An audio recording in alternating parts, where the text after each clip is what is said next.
everyone. My name is Rami. Thanks for attending. I'm the owner here at Arch Web Design, and we're a digital marketing agency that helps SaaS companies scale through high converting websites and lead generation.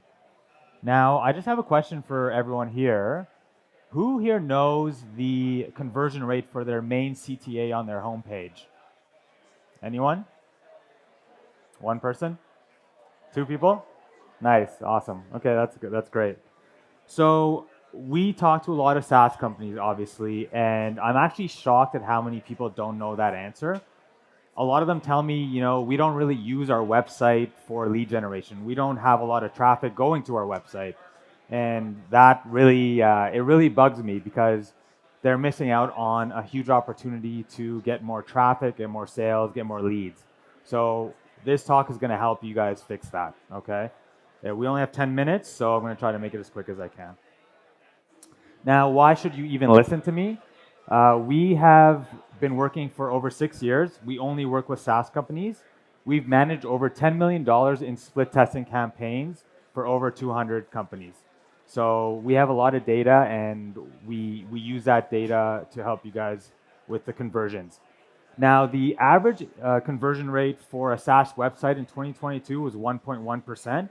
Our websites averaged 3.7%. Okay. A few wins that I just want to call out here. So this is Hugo. We helped them increase their leads by 2x in 60 days, and they were actually acquired by Calendly last year. So that's a big win for them. Here we have Ticketing Hub. So we helped them go from 50 to 150K in MRR in 3 months. Okay. Now, that's enough about us. We'll jump into the meat of it, all right? So the first key is crafting a killer offer, all right? So one of my favorite authors, his name is Drew Eric Whitman, okay? So he outlined this framework, all right? This is based on user psychology and human behavior. Now, why do people buy? So the first step is they have to have attention, okay? So something that drives them to take an action. The second step is a desire. So what do they want to achieve and why? Now, the third step is they actually do something about it. So that's the action. So I have a very simple and straightforward story about this, okay? So how many people here are parents? Any parents in the house? Okay, a lot of us. Now, imagine you have a 14-year-old daughter and she's chatting with a stranger on the internet, on social media. That is going to cause some tension on your part, I would imagine, right? So what would be your desire in this situation? Your desire would be probably you want to protect her, right? So what action will you take to protect her? You could ask a friend, ask your partner what you should do in this situation. You could Google it. So again, very simple example, but it demonstrates this framework. So based on this framework, we created what we call our killer offer formula, all right? So the first step in the killer offer formula is having a desired outcome. So what does your user want to achieve? Now, let's say you're a CRM. An example of that could be automate your sales pipeline, okay? Now, you want to introduce an effort here. So how easy is it to get started? So automate your sales pipeline in 3 easy steps. Finally, the most important part here is having a power guarantee, okay? So how do you guarantee this outcome? This should kind of scare you. It should be so compelling that it keeps you up at night as a founder, okay? So for an example, we'll triple your users in 30 days or your money back. Now that's very compelling. If I'm a SaaS company, I'm probably taking that offer. Here are some examples. I'll give you guys about 15 seconds just to read through them. They're pretty quick.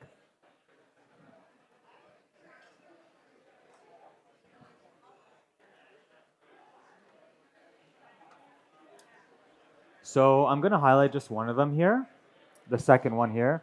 The Smart, Simple Online CRM. That's an example of a poor offer, okay?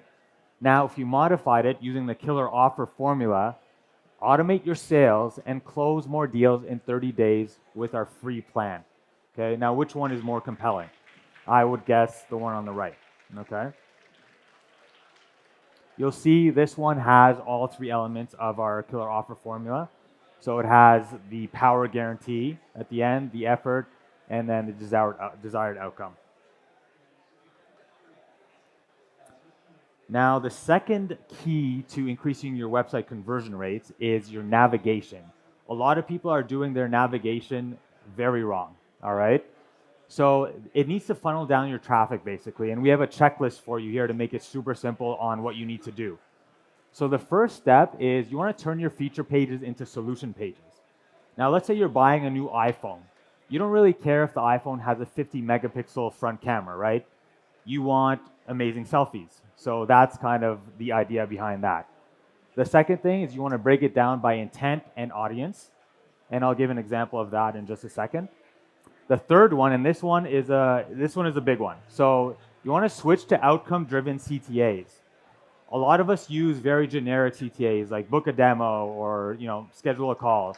Very generic. You want to have a CTA that is based on what your user wants to do. So this is where user research comes into play. You have to talk to your users, see what they want, and then tailor your CTA copy around what they desire. Okay? This is a big one. A lot of people are doing this wrong. The fourth one, you want to avoid primary CTAs and attention elements in your nav bar. So what does this mean? You basically want to highlight the hero section CTA, so that's why you're avoiding the CTA in the nav bar. And then what are attention elements? So these are things like announcement banners or pop-ups. I think we can all agree that pop-ups are really damn annoying, so don't use them if you can help it, all right? The last step here is to develop an unbiased navigation system. So what do I mean by that? Unbiased means you want it to be simple. You want it to be something that your user finds useful. So your user has to be able to understand the nav system and get to where they want to go. All right. So again, it's important to base it on the user, not what you want. Okay. The other thing is you want to keep it very simple.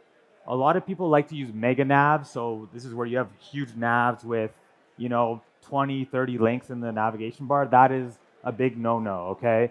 So what that's going to do is that's going to drive the user away because they're going to be overwhelmed. They don't know where to click, all right? So we have an example here.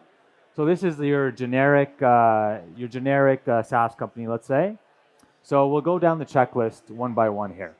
So the first step, you want to turn your feature pages into solution pages. So if you look on the left underneath the product, you see manage your business. That's a solution. So what does the user want to do? They want to manage their business, or they want to analyze their results, or sell more products. Okay, so again, this is based on user research. Make sure you're talking to users to see what they want to do. The second one is to break it down by intent and audience. So again, on the left, you can see by intent, you have by industry here. So for startups, HR teams, etc. So that's by audience. Comparisons is actually a good example. Comparison pages are very useful because they are very good for your SEO. A lot of people are comparing different products, this CRM versus that CRM. So you want to have comparison pages in your nav bar. That's going to help with your SEO. All right. You have an outcome-driven CTA up here. So see how it's not generic. Again, based on user research. Okay. Avoiding primary CTAs and attention elements. That one, can't really see any of them. So that one's checked. And then developing an unbiased nav system. So you can see it's fairly simple, fairly easy to use. There's not too much going on. Now the third piece, this piece is probably my favorite. So this is onboarding, okay? A lot of people get this wrong as well. So there was a user pilot study done that said that 70% of users quit during the onboarding phase, okay? That's 70%. That's a huge figure right there. So if you're getting this wrong, it doesn't matter if your website converts because you're going to lose them. So onboarding is super important, okay? So we have a checklist here for you as well, just to break it down. The first step is not asking sales questions. So do not do this, okay? Make it as simple as possible to get them onboarded and ready to go. The second step is help them to bring their stuff into your product, all right? So what do I mean by that? So basically, you want them to add their documents, whatever you require of them to get started, and make it as fast as possible. So what's an example of that? So we have Slack, let's say. So what do I want to do? How do I want to onboard someone if I'm Slack? So some examples could be to add the user to a channel. So you want to add to the Slack channels, whichever ones you're going to use. Another example would be to add teammates, so invite team members to Slack so you can start using it. So think of what you can do to enable the user to start using your platform as quickly and easily as possible, okay? The third one, this one's very simple. Provide visual feedback on each step. So a simple progress bar, so the user knows how much longer they have left, okay? Finally, this is probably the most important one, okay? So you want to teach them. So there's two steps to this. There's the short-term and then long-term plan. So the short-term teaching would be, 4 to 5 steps on how to quickly get started with your app or your product, all right? So that should take just a few minutes, no more than that. The second piece to this is a long-term plan. So let's say I am a cold email software. How do I ensure that people are going to keep using my software? I want to teach them and I want to make them successful at cold email campaigns. So how can I do this? There's many different ways. Some examples would be to create a drip sequence. So a drip email sequence where I'm teaching them how to use a CRM, how to use cold emails to book more clients, okay? Another example could be a YouTube channel. So you can create YouTube content, things like, here's a 7-step email sequence we use to generate 50K in revenue in 30 days. Okay, so you want to keep teaching them and make them good at your software so that they keep using it and they keep making money from it or save time or whatever your value prop is. Okay, so that's the onboarding piece. There's a lot that goes into that. So that is it. We're at time here. So if you guys take away anything from this, it's these 3 things. Take a screenshot of this if you would like, okay? So just to summarize it, the first thing is to generate your killer offer based on the framework that we showed you earlier. The second one is make sure your site nav is funneling down your traffic and is tailored to your user, okay? Not to you, to your user. The third one is you want to increase onboarding retention by following the steps that we outlined in the checklist, because we don't want to lose those users at onboarding, okay? That 70% stat that I showed you, that has to go down. That's not going to help anyone. And that's it, guys. So thank you so much for your attention. If you'd like to book a call and just chat, I love chatting CRO or UX. I'm a UX designer by trade, so feel free to scan the QR code. If you have any questions about what I just said, feel free to email me, and we can go from there. I hope you enjoy the rest of your time, and safe travels to those that are not from here.